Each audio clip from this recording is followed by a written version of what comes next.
اس نے سگریٹ جلا کر زبیدہ کو پکڑا دی۔ اب وہ لمبے لمبے کش لے رہی تھی، دھواں اڑا رہی تھی۔ پھر سگریٹ کو زمین پر رکھ کر اپنے پیر سے مسل دیا۔ جلتے ہوئے سگریٹ کو اس نے اپنے پاؤں سے بجھا دیا تھا۔ پھر وہیں دیوار کے ساتھ ٹیک لگا کر بیٹھی اور بیٹھتے ہوئے ایک چیخ اس کے منہ سے برآمد ہوئی تھی، لیکن پھر دبا گئی۔ اگلے روز اس کی پیشی تھی۔ صبح ہی صبح اسے لے جایا گیا تھا اور کمرہ عدالت میں وہ کٹہرے میں کھڑی تھی۔ جج نے پوچھا، کیا تم نے اپنے شوہر کرم دین کا قتل کیا ہے؟ وہ کہنے لگی، ہاں کیا، میں نے مار دیا سالے کو، اور مجھے کوئی افسوس نہیں۔ جج نے اس کا بے باک انداز دیکھا تو ماتھے پر بل ڈالے۔ پھر کہنے لگا، تم جانتی ہو اس کی سزا کیا ہے؟ کہنے لگی، ہاں پتہ ہے، پھانسی کا تختہ۔ جج نے ایک گہری سانس لی۔ کہنے لگا، کوئی آخری خواہش تو بتا دو۔ کہنے لگی، مجھے اپنے شوہر کی قبر پر جانا ہے، مجھے اس کی قبر پر جا کر فاتحہ پڑھنی ہے۔ یہ سن کر جج بھی حیران ہوا تھا۔ کہنے لگا، اپنے شوہر کو تم نے خود قتل کیا اور بڑی بے دردی سے قتل کیا، پھر تم اس کی قبر پر کیوں جانا چاہتی ہو؟ کہنے لگی کہ فاتحہ پڑھنی ہے، آ جاؤں گی واپس، اور آپ نے خود مجھ سے میری آخری خواہش پوچھی ہے، اس لیے میں آپ کو بتا رہی ہوں، اور میں چاہتی ہوں کہ میری آخری خواہش کو پورا کیا جائے۔ جج کچھ دیر تو زبیدہ کو حیرت سے دیکھتا رہا، پھر اس نے اجازت دے دی۔ اگلے ہی روز زبیدہ کو کرم دین کی قبر پر لے کر جایا گیا، جس پہ پھولوں کی پتیاں پڑی ہوئی تھیں۔ ابھی بھی زبیدہ کے ہاتھوں میں زنجیروں کے کڑے تھے اور پاؤں میں بھی زنجیریں تھیں۔ وہ چلتی ہوئی کرم دین کی قبر پر آئی اور بڑی نفرت سے اس نے کرم دین کی قبر کی طرف دیکھا، پھر وہاں بیٹھ گئی، دونوں ہاتھ پھیلا کر کہنے لگی، جو کچھ تم نے میرے ساتھ کیا اس کے مقابلے میں وہ بہت کم ہے جو میں نے تیرے ساتھ کیا۔ باقی کا حساب قیامت والے دن پورا کروں گی، میں تجھے بخشوں گی نہیں۔ کرم دین پھر اس کی قبر پر تھوکا اور کھڑی ہو گئی۔ یہ دیکھ کر پولیس والے حیران تھے کہ آخر اس کے شوہر نے اس کے ساتھ ایسا بھی کیا کیا تھا۔ پھر اسے واپس جیل کی کال کوٹری میں بند کر دیا گیا، لیکن یہ خبر جیلر تک پہنچ گئی تھی کہ زبیدہ نے اپنے شوہر کی قبر پر جا کر کیا حرکت کی تھی۔ سامنے کریم بخش بیٹھا تھا، چلتے ہوئے اس کے پاس آ گیا اور وہ اس وقت جیل کی سلاخوں کے پاس ہی بیٹھی تھی۔ وہ بھی وہیں بیٹھ گیا۔ کہنے لگا، میں نے آج تک تمہاری جیسی عورت نہیں دیکھی۔ زبیدہ نے اس کی بات سن کر اس کی طرف دیکھا۔ کہنے لگا، مجھے بڑا تجسس ہے یہ جاننے کا کہ آخر تمہارے شوہر نے ایسا کیا کیا تھا کہ تم نے اس کا قتل کر دیا، بلکہ اس کے ٹکڑے ٹکڑے کر دیے۔ دیکھو، زندگی سب کو پیاری ہوتی ہے، دنیا میں انسان آتا ہی جینے کے لیے ہے۔ وہ کہنے لگی، لیکن میں 7 سال کی عمر میں ہی مر گئی تھی، اب تو زندہ لاش ہوں جسے چند روز بعد دفنا دیا جائے گا۔ یہ کہتے ہوئے اس کی آنکھوں سے آنسو بہے تھے اور وہ کریم بخش کو دیکھنے لگی۔ کریم بخش کہنے لگا، اگر تم مجھے اپنا بھائی سمجھو تو مجھے بتاؤ، شاید میں تمہاری مدد کر سکوں۔ وہ کہنے لگی، تم میری کوئی مدد نہیں کر سکتے۔ ہاں، میں تمہیں بتا دیتی ہوں کہ میں نے اپنے شوہر کو مارا کیوں تھا۔ وہ کہنے لگی کہ میں 7 سال کی تھی جب یتیم ہو گئی تھی، میرے چچا چچی مجھے اپنے ساتھ لے گئے۔ میرے باپ کا بڑا سا گھر تھا جس میں میں عیش سے رہتی تھی، اپنے والدین کی اکلوتی بیٹی تھی، لیکن ان کی حادثاتی موت کے بعد میرے چچا نے میرے باپ کا گھر بیچ دیا، سارے پیسے اپنے پاس رکھ لیے۔ میری چچی مجھے نوکرانی بنا کے رکھتی تھی۔ میں اس وقت 7 سال کی تھی، لیکن گھر کا جھاڑو پوچھا برتن سب مجھ سے کرواتی تھی، اور جب مجھ سے کچھ کام غلط ہو جاتا تو جلتا ہوا انگارہ میرے ہاتھ پہ رکھ دیتی تھی۔ اس نے اپنی ہتھیلی کریم بخش کو دکھائی جس پر گہرا زخم تھا، جسے دیکھ کر وہ کانپ کے رہ گیا۔ کہنے لگی، یہ زخم کبھی اس نے بھرنے نہیں دیا۔ میں 15 سال کی ہوئی تو میں نے بدزبانی شروع کر دی۔ میری چچی مجھے مارنے کے لیے اپنا ہاتھ آگے کرتی تو میں اس کا ہاتھ مروڑ کے رکھ دیتی تھی۔ جب اس نے یہ دیکھا تو میرے چچا سے میری شکایت کی۔ چچا نے اس وقت مجھے ڈنڈے سے مارا، بہت مارا، لیکن میں روئی نہیں۔ ایک بار تو میں نے چچا کا ڈنڈا پکڑ کر اسی ڈنڈے سے اسے مارنا شروع کر دیا۔ جب چچی نے دیکھا کہ میں آپے سے باہر ہو گئی ہوں اور لڑنے لگی ہوں تو زبردستی ایک بڈھے سے میری شادی کر دی، جس کی پہلے سے بیوی تھی اور مجھ سے بڑی بڑی بیٹیاں تھیں، لیکن وہ بہت جاندار بڈھا تھا۔ عمر میں یہی کوئی 50 سال کا ہوگا، لیکن کمینہ ہٹا کٹا تھا۔ اس نے شادی کی رات ہی میری چٹیا پکڑ کر میرا سر دیوار سے زور سے مارا تھا۔ میرے سر سے خون نکلنے لگا تھا۔ کہنے لگا، جو حرکتیں تو نے اپنے چچا چچی کے ساتھ کی، اگر یہاں کی تو پھر دیکھو میں کیسے تیری ٹانگیں توڑتا ہوں۔ اگر وہ مجھ سے پیار کے ساتھ رہتا تو شاید میں اس بڈھے کے ساتھ بھی گزارا کر لیتی، لیکن پیار تو میری قسمت سے 7 سال کی عمر میں ہی ختم ہو گیا تھا۔ وہ اپنی پہلی بیوی کو کچھ نہیں کہتا تھا، صرف مجھے مارتا تھا، کہتا تھا تو بد کردار ہے، تیرا مردوں کے ساتھ تعلق ہے۔ بد کردار کہہ کہہ کر اس نے میری زبان کھولی۔ میں اس کے ساتھ بھی بد زبانی کرنے لگی، اس کا ہاتھ پکڑنے کی کوشش کرتی، لیکن سالا بڈھا بڑا جاندار تھا۔ ایک بار اس نے اپنے بازو سے میرا گلا دبایا، مجھے دیوار کے ساتھ لگا کر بازو میرے گلے پر رکھ کر کہنے لگا، اگر میرے سامنے زبان چلائی تو چھوڑوں گا نہیں۔ پھر بہت سے کوئلے اس نے آگ میں دھکائے اور مجھے اوپر اچھال کر پھینک دیا۔ میں تڑپ کر رہ گئی تھی، میرے پورے جسم پر زخم ہو چکے تھے۔ میری ہتھیلی پر اپنے جوتے کی ایڑی رکھتا اور زور سے دبا دیتا۔ میں چیختی تو کہتا، تیرا گلا گھونٹ دوں گا۔ انسان نہیں تھا، وہ جانور تھا، اور میں اس کے ظلم و ستم سہتی سہتی 26-27 سال کی ہو گئی، لیکن اس کے ظلموں کی کوئی انتہا نہیں تھی۔ مجھے کمرے میں بند کر دیتا تھا، باہر سے تالا لگا دیتا تھا، پورا دن مجھے بھوکا رکھتا تھا، بس رات کو مجھے کھانا دیتا تھا اور میں جانوروں کی طرح کھانا کھاتی تھی، پیٹ بھرتی تھی۔ پھر چند سال بعد میں امید سے ہو گئی۔ جب اسے پتہ چلا کہ میں امید سے ہوں تو اس نے میرے پیٹ پر لاتیں مارنی شروع کر دی، یہاں تک کہ میرے بچے کو بھی مار ڈالا۔ تب مجھے اس پر بڑا غصہ آیا تھا، میں نے اس پر تبھی حملہ کر دیا۔ اس کا گلا گھونٹنے لگی، لیکن محلے والوں نے آ کر بچا لیا۔ وہ مجھے کمرے میں بند رکھتا تھا، کہتا تھا یہ پاگل ہے۔ پھر ایک رات اس نے چند مردوں کو میرے کمرے میں بھیجا جو غلط ارادہ رکھتے تھے۔ اس وقت مجھ سے برداشت نہیں ہوا، میرے ہاتھ میں ایک لوہے کا گلدان آ گیا۔ میں نے وہ پکڑ کر ان مردوں کے سروں کو مار مار کے زخمی کر دیا۔ وہ الٹے پاؤں میرے کمرے سے باہر نکلے تھے۔ اس وقت کرم دین کی بیوی اور بچیاں اپنے ننیال گئی تھیں۔ کرم دین گھر میں اکیلا تھا، اس لیے میں نے کمرے سے باہر نکل کر کچن سے تیز دھار والا چاقو لیا اور کرم دین کے کمرے میں چلی گئی۔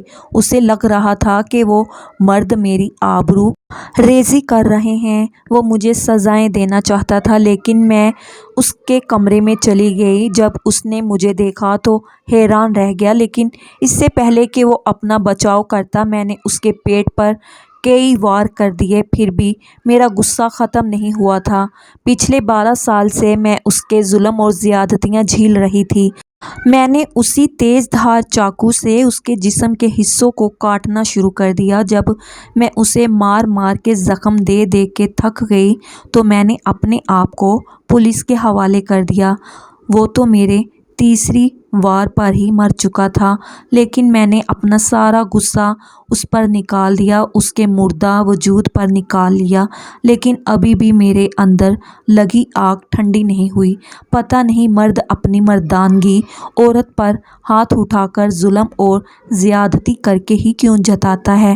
میں نے ایک بار ایک حدیث سنی تھی کہ رحمت عالم صلی اللہ علیہ وآلہ وسلم نے فرمایا، خیرکم خیرکم لأہلہ وأنا خیرکم لأہلی۔